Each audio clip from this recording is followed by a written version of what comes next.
नमस्कार विद्यार्थियों, मैं ARBDL सर आप सभी का एक बार फिर से हमारे इस YouTube चैनल फंडामेंटल गुरु में स्वागत करता हूं। विद्यार्थियों, हम लोग कक्षा 12वीं राजनीति विज्ञान पढ़ रहे हैं, जिसमें आज अपन 5वां पाठ पढ़ेंगे समकालीन दक्षिण एशिया। पहली किताब अपनी चल रही है। तो क्लास को शुरू करने से पहले बता दूं कि जिस भी विद्यार्थी ने हमारे इस चैनल को सब्सक्राइब नहीं किया है, जल्दी से जल्दी यूट्यूब चैनल को सब्सक्राइब कर दें और बेल आइकन को प्रेस कर दें, ताकि आने वाले लेटेस्ट वीडियो के नोटिफिकेशन सबसे पहले आप तक पहुंचेंगे। और प्लीज़ वीडियो को लाइक एंड शेयर ज़रूर कीजिएगा। तो चलिए बिना देरी करते हुए आज के वीडियो की शुरुआत करते हैं। तो हम वीडियो की शुरुआत करते हैं। दक्षिण एशिया के बारे में बात कर रहे हैं अपन। तो दक्षिण एशिया क्षेत्र में मुख्य रूप से 8 देश आते हैं। कौन कौन से देश आते हैं, कितने देश आते हैं? 8 देश आते हैं। पहला है भारत, देखो डायग्राम में दिख रहा है, ये भारत आपका भारत हो गया। उसके बाद में आता है नेपाल, ये रहा आपका नेपाल। फिर आता है पाकिस्तान, ये रहा आपका पाकिस्तान। ये मालदीव, ये नीचे दिख रहा है छोटा सा, वो मालदीव है। ये भूटान, ये दिख रहा है यहाँ पर भूटान। फिर श्रीलंका, ये नीचे है श्रीलंका। अफगानिस्तान, ये रहा अफगानिस्तान। और बांग्लादेश, ये रहा बांग्लादेश। इस प्रकार से अपन कह सकते हैं कि दक्षिण एशिया के क्षेत्र में मुख्य रूप से 8 देश आते हैं। क्या कह सकते हैं कि दक्षिण एशिया में मुख्य रूप से कितने देश आ सकते हैं? 8 देश आ सकते हैं। कौन कौन से? भारत, नेपाल, पाकिस्तान, मालदीव, भूटान, श्रीलंका, अफगानिस्तान और बांग्लादेश, जो कि आपको डायग्राम में दिख रहा है। ये दक्षिण एशिया का डायग्राम है। तो इसमें ये सारे देश आपको 8 देश देखने को मिल रहे होंगे। चलिए आगे बढ़ते हैं। अब बात करते हैं अपन दक्षिण एशिया की विशेषताओं के बारे में। तो सबसे पहले हमें देखनी है दक्षिण एशिया की भौगोलिक विशेषताएं। अब देखिए इसकी भौगोलिक विशेषताओं के बारे में देखिए, तो इस क्षेत्र में उत्तर में हिमालय की श्रृंखला है। जैसा कि हम जानते हैं कि जो हमारे भारत है उसके उत्तर दिशा में हिमालय की श्रृंखला है। तो वो दक्षिण एशिया के लिए भी वो क्या है, उत्तर में जो हिमालय है वो एक लंबी श्रृंखला बनाता है। उसके बाद में दक्षिण में जो है हिंद महासागर, जिसको जो अपने श्रीलंका के पास में पड़ता है साउथ की दिशा में, तो दक्षिण में क्या है, हिंद महासागर है। पूर्व की दिशा में देखा जाए तो बंगाल की खाड़ी, और पश्चिम में देखा जाए तो अरब सागर। इस प्रकार से हमारे ये भौगोलिक स्थिति के बारे में है। अभी हमने देखा कि हमारे दक्षिण एशिया में विभिन्न प्रकार की भौगोलिक विशेषताएं अपने को देखने को मिलती है। तो साथ ही साथ यहाँ पर हम देख सकते हैं कि हमारे दक्षिण एशिया के अंदर सांस्कृतिक और सामाजिक विभिन्नताएं भी बहुत देखने को मिलती है। अर्थात अपन कह सकते हैं कि जो हमारा दक्षिण एशिया है वो सांस्कृतिक और सामाजिक विभिन्नताओं के आधार पर पूर्ण रूप से भरा पड़ा है।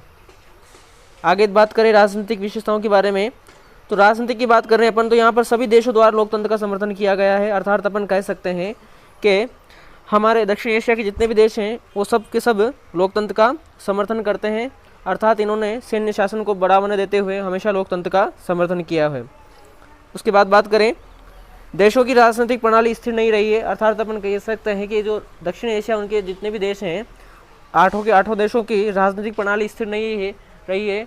यहाँ पर समय समय पर सरकारें बदलती रही है ना। तो इस प्रकार से कहा जा सकता है कि यहाँ की राजनीतिक प्रणाली स्थिर नहीं रही है। बात करें अपन भारत और श्रीलंका की, तो भारत और श्रीलंका दोनों ऐसे देश हैं जो आज़ादी मिलने के बाद में लोकतंत्र को कायम रखने में सफल रहे हैं।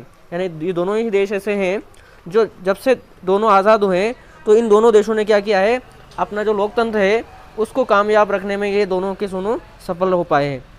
आगे बात करते हैं, पाकिस्तान और बांग्लादेश में लोकतंत्र और सैन्य दोनों तरह का शासन रहा है।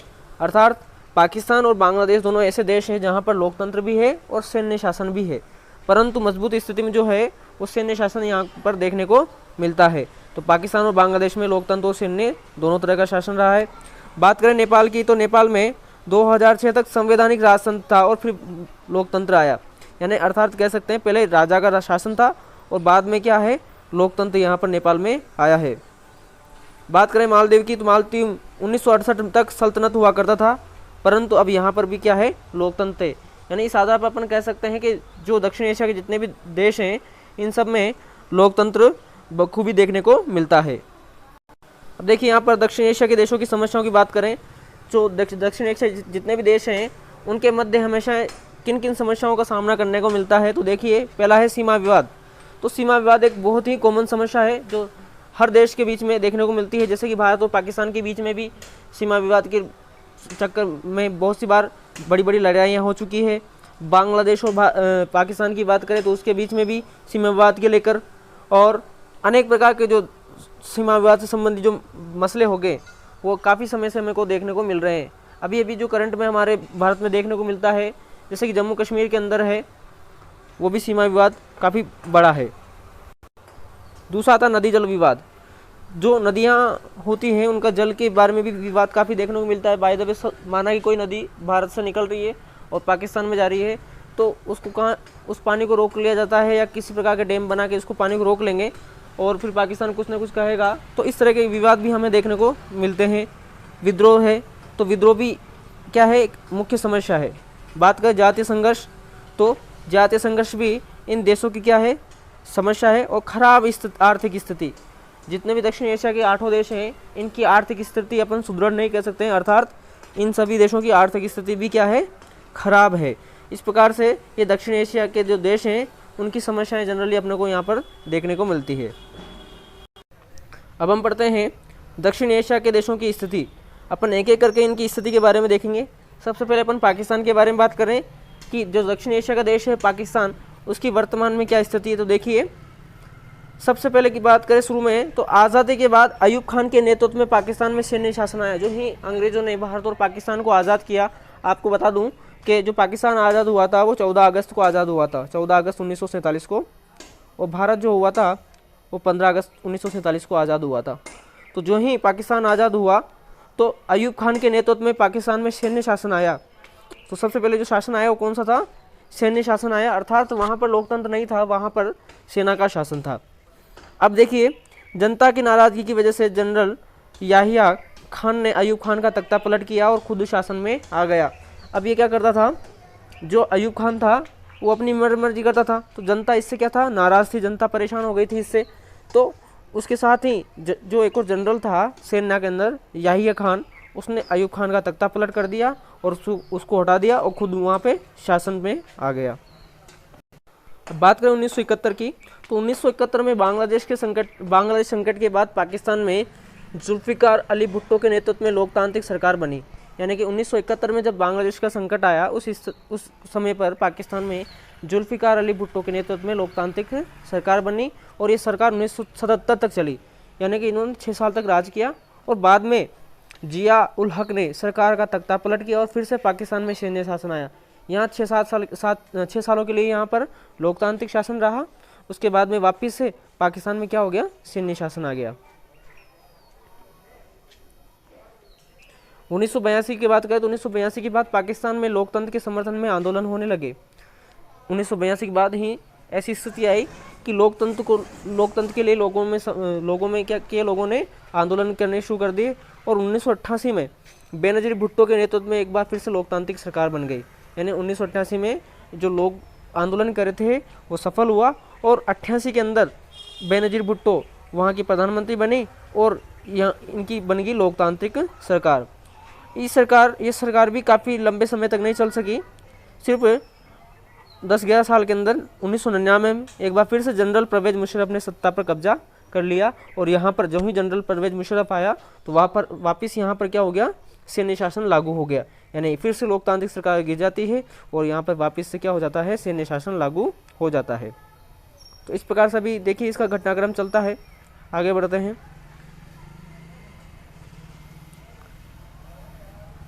अब जो एक बहुत ही कॉमन चीज़ अपने को देखने मिल रही है कि पाकिस्तान में लोकतंत्र स्थापित क्यों नहीं हो सका है। यानी कि कभी कभी तो लोकतांत्रिक सरकार बन जाती है, उसके बाद में फिर से शासन लागू हो जाता है। तो ऐसा क्या कारण है कि पाकिस्तान में लोकतंत्र स्थापित नहीं हो पा रहा है। तो देखिए यहाँ पर पहला कारण जो है, बहुत ही अच्छा कारण निकल कर आ रहा है कि धर्मगुरुओं, सेनाओं और भूस्वामियों का दबदबा रहा है। जो धर्मगुरु हैं, इस्लामिक जो धर्मगुरु हैं, उनका दबदबा, वो इस्लाम के नाम पर लोगों को भड़काते हैं, इससे भी वहाँ पर लोकतंत्र स्थापित नहीं हो पाता है। दूसरा सेना क्या करती है, लोगों के साथ मनमानी करती है, उनको दबाती है, उनकी आवाज़ को दबा देती है, तो इससे भी वहाँ पर लोकतंत्र स्थापित नहीं हो पाता है। और भूस्वामियों का दबदबा, जो बड़े बड़े लैंडलॉर्ड से भूस्वामी हैं, उनका दबदबा, भी वहाँ पर लोकतंत्र को स्थापित नहीं कर पाता है।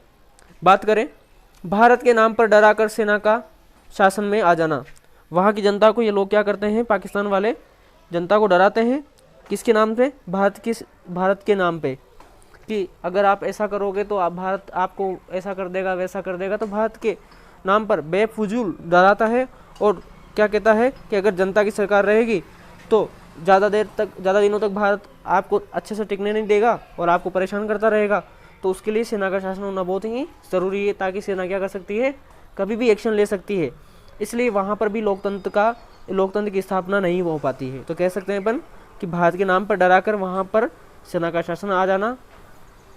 फिर ज़्यादातर संगठनों द्वारा सैन्य शासन का समर्थन करना, पाकिस्तान में जितने भी संगठन हैं वो ज़्यादातर संगठन क्या करते हैं, सैन्य शासन का समर्थन करते हैं। लोकतंत्र की तरफ पैरवी कोई नहीं करता है, कोई नहीं चाहता है कि वहाँ पर लोकतंत्र की स्थापना हो। ऐसे जो संगठन है, वो जितने भी संगठन है वो सारे के सारे सैन्य शासन का समर्थन करते हैं।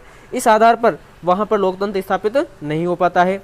फिर अंतर्राष्ट्रीय समर्थन का न मिलना, जो अंतर्राष्ट्रीय स्तर की बात करें तो पाकिस्तान का अंतर्राष्ट्रीय स्तर पर कहीं भी किसी से कोई अच्छा तालमेल नहीं है, तो उसको अंतर्राष्ट्रीय समर्थन भी नहीं मिल पाता है। अब देखा जाए अंतर्राष्ट्रीय स्तर की बात, तो इससे वहाँ पर लोकतंत्र स्थापित हो या नहीं हो, उससे अंतर्राष्ट्रीय जो बाकी देश हैं उनको किसी को कोई फ़ायदा नहीं होने वाला है।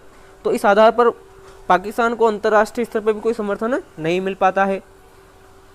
अन्य देशों द्वारा अपने फायदे के लिए सैन्य शासन का समर्थन करना, बाकी जो देश हैं वो उनको सैन्य शासन से फ़ायदा पहुंच रहा है, उनसे लोकतंत्र को क्या होता है, उनको लोकतंत्र की वजह से नुकसान होता है।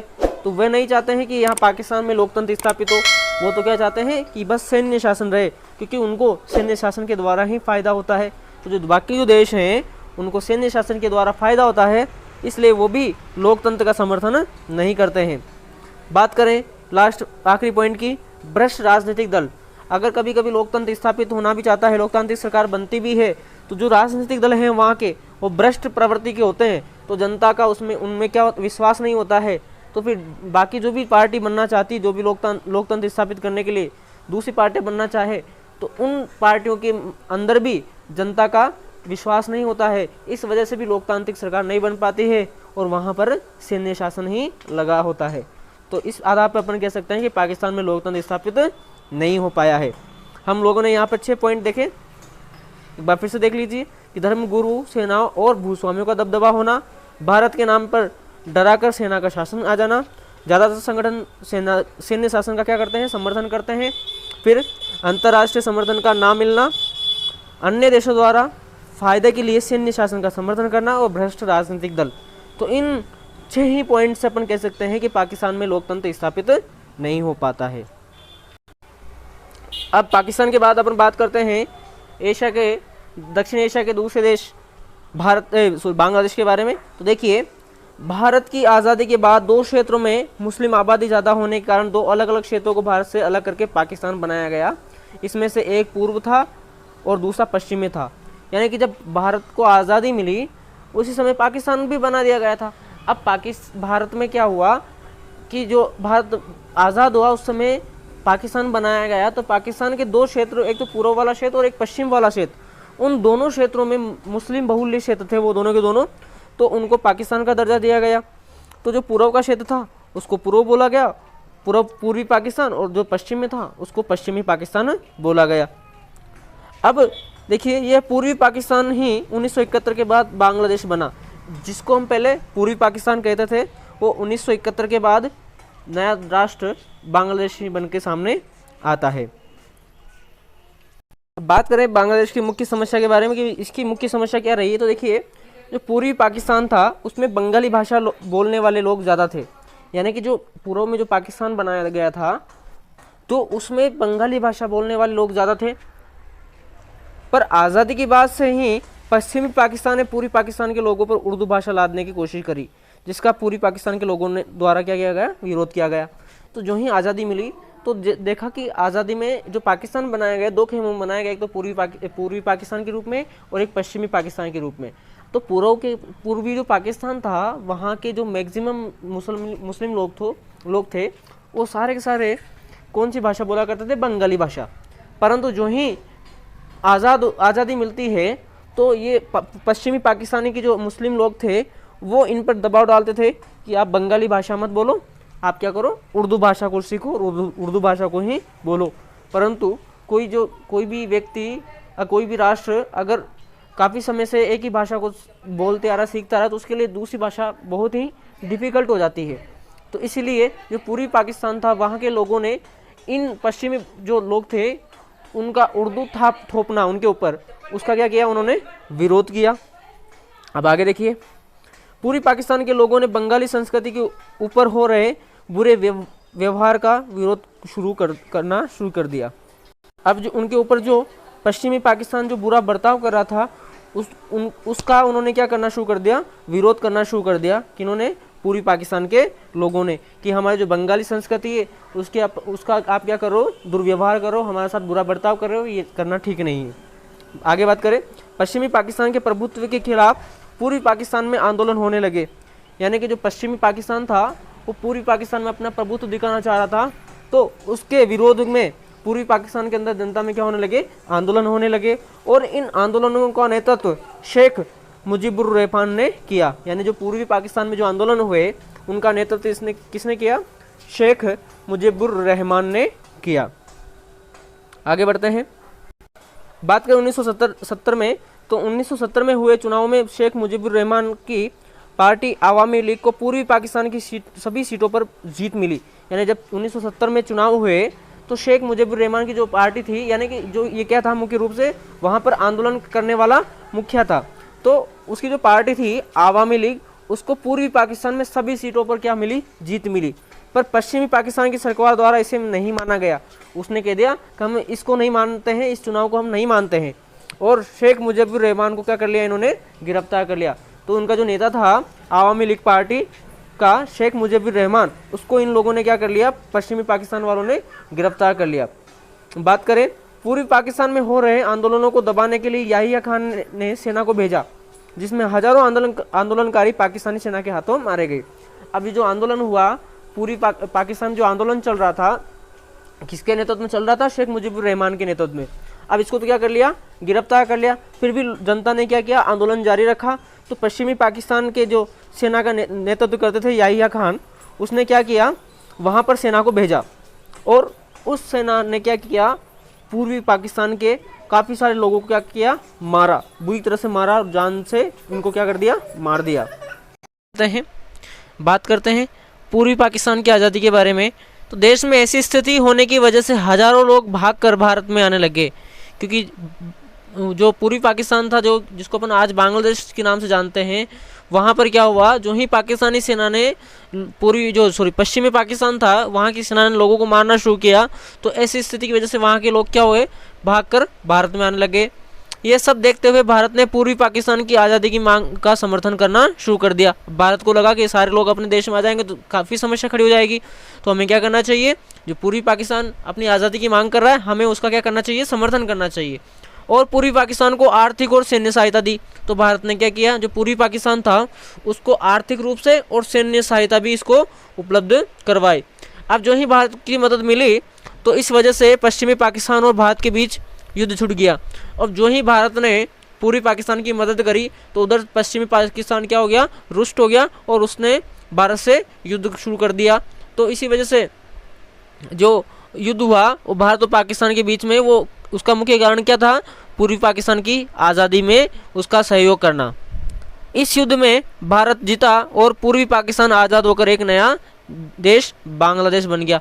इस युद्ध में भारत जीत गया था, जो 1971 के समथिंग लड़ा गया था। तो इसमें पाकिस्तान को हार झेलनी पड़ी, और इसमें जीता कौन, भारत।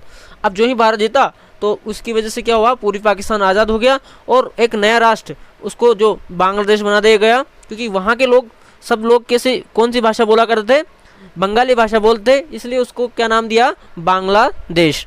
अब आगे देखिए, आज़ादी के बाद बांग्लादेश की क्या स्थिति रही है, उसके बारे में अपन अध्ययन करते हैं।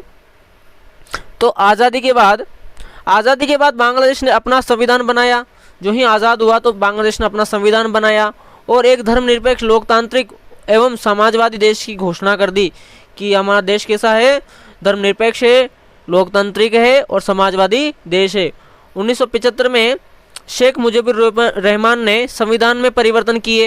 ये जो यहाँ का मुखिया था उसने क्या किया, संविधान में परिवर्तन किए और संसदीय प्रणाली की जगह अध्यक्षात्मक शासन प्रणाली अपना ली। जो संसदीय प्रणाली थी उसको समाप्त कर दिया और कौन सी प्रणाली अपना इसने, अध्यक्षात्मक शासन प्रणाली।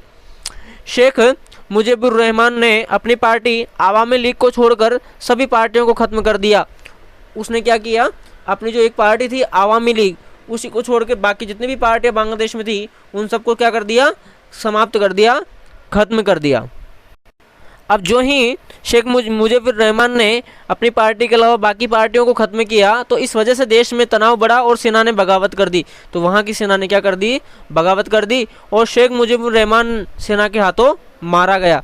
जो वो था शेख मुजीबुर रहमान खान, वो क्या हो गया, सेना के हाथों मारा गया। और इसके साथ ही बांग्लादेश में वापस से सैन्य शासन आ गया। जो ही शेख मुजीबुर रहमान मारा गया तो वापस से बांग्लादेश में क्या हुआ, सैन्य शासन स्थापित हो गया। इसके बाद जिया उर रहमान ने बांग्लादेश नेशनल पार्टी बनाई और व्यवस्था सामान्य करने की कोशिश की, पर इनकी भी हत्या कर दी गई। इन्होंने भी एक पार्टी बनाई, बांग्लादेश नेशनल पार्टी, परंतु क्या हुआ, इनकी भी क्या कर दी गई, हत्या कर दी गई। जिया उर रहमान के बाद फिर से एचएम इरशाद के नेतृत्व में सैन्य शासन आ गया। जो एचएम था उसके नेतृत्व में वहाँ पर बांग्लादेश में वापस से क्या हो गया, सैन्य शासन आ गया। आगे बात करें, छात्रों द्वारा इस शासन का विरोध किया गया। ये जो शासन था सैन्य शासन एचएम का, इरशाद का, उसका छात्रों ने क्या किया, विरोध किया और 1990 में सैन्य शासन क्या हो गया, समाप्त हो गया। 1990 में क्या हो गया, जो सैन्य शासन था एचएम इरशाद का वो भी क्या हो गया, समाप्त हो गया। और इसके बाद लोकतंत्र की स्थापना की गई और 1991 के बाद से बांग्लादेश में लोकतंत्र है जो कि आज भी क्या है, जारी है। तो इसकी सैन्य शासन की समाप्ति फाइनली कब हो जाती है, बांग्लादेश में 1990 को, और 1991 में लोकतंत्र की स्थापना हो जाती है जो आज भी चलता आ रहा है। तो हम लोगों ने दक्षिण एशिया के बारे में सिर्फ आज अपन ने पाकिस्तान और जो अपना एक पूर्वी पाकिस्तान जिसको बांग्लादेश कहते हैं उसके बारे में अध्ययन किया। अगले वीडियो में अपन नेपाल के बारे में और जितने भी बाकी अपने देश हैं उन सब के बारे में अपन देखने वाले। नेपाल हो गया, भूटान हो गया, भारत हो गया, श्रीलंका हो गया, अफगानिस्तान हो गया, इस प्रकार मालदीव हो गया, इन सब के बारे में अपन अगले वीडियो में देखने वाले हैं। तो प्लीज़ अगले वीडियो को बिल्कुल भी मिस ना करें। और बता दूं कि अभी भी जिस भी विद्यार्थी ने हमारे इस यूट्यूब चैनल को सब्सक्राइब नहीं किया है, प्लीज़ जल्दी से जल्दी यूट्यूब चैनल को सब्सक्राइब कर दे और बेल आइकन को प्रेस कर दे, ताकि आने वाले जो लेटेस्ट वीडियो होंगे उसके नोटिफिकेशन सबसे पहले आप तक पहुँचेंगे। और प्लीज़ वीडियो को लाइक एंड शेयर जरूर कीजिएगा। अब दीजिए मुझे आज्ञा, चलता हूँ। जय हिंद, जय भारत।